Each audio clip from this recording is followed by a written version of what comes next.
So I was recrimping a wire here, and I thought I'd go over some of the retro modifications we've done on this on our '92 Mustang convertible LX 5.0 engine.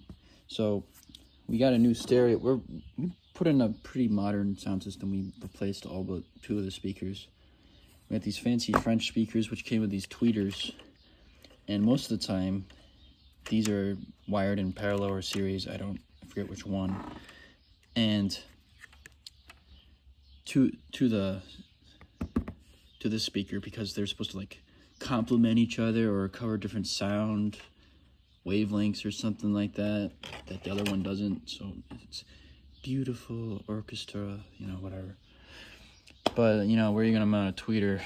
There's nowhere to mount it. This is about the diameter of the speaker, so there's nowhere for the sound to come out unless you just drill a hole for it in these nice door panels we got. So we're not gonna do that. So we just decided to take out the dash speakers and put the tweeter in the place. And since we did that, why wire them in parallel or series or whatever it is and mess with all that wiring under the dash and all that, fish taping and stuff and taping to other wires and pulling it through, or taking out the whole dash and doing that. And so we just spliced it into where the front dash speaker was. And the main problem we ran into when doing that was that tweeters are a lot smaller than the front dash speakers that came from the factory. So me and a buddy made this bracket, and it's very, very good craftsmanship. We were pretty crass with it. We used like a pair of sheet metal cutters or something on plastic, which didn't turn out too well. But it's it's under a speaker grill, so who cares how good it looks. And we got like this, what do you call them?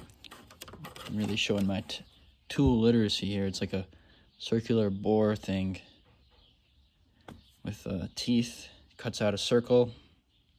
We found one that was like the perfect diameter for the tweeter, almost like a press fit almost. Well, it's plastic, so not that big a deal. And we cut some holes for the speaker wire. We had to file it out a little, not too much.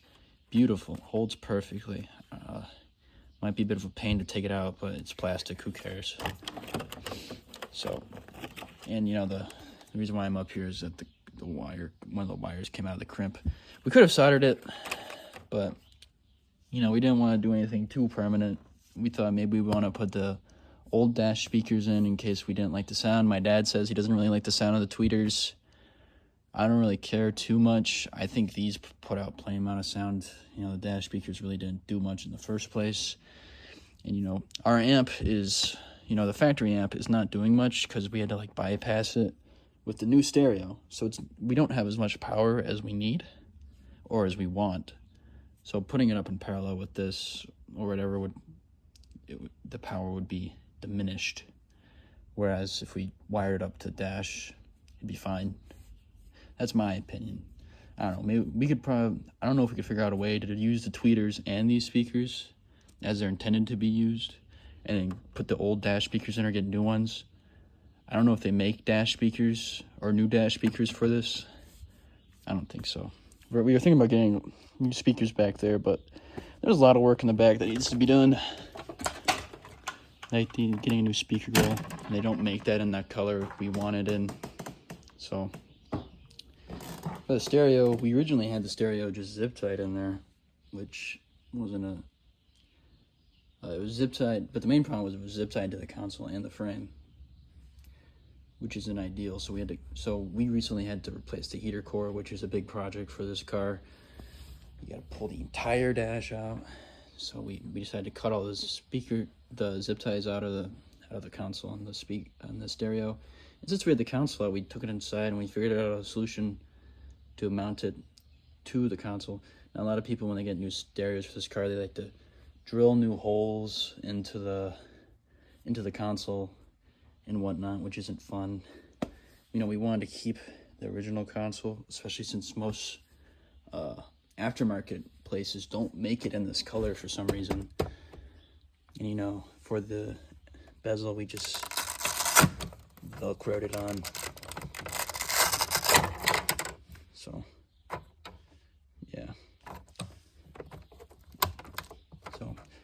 didn't have to, mess with the original console at all. This is an original console from 92.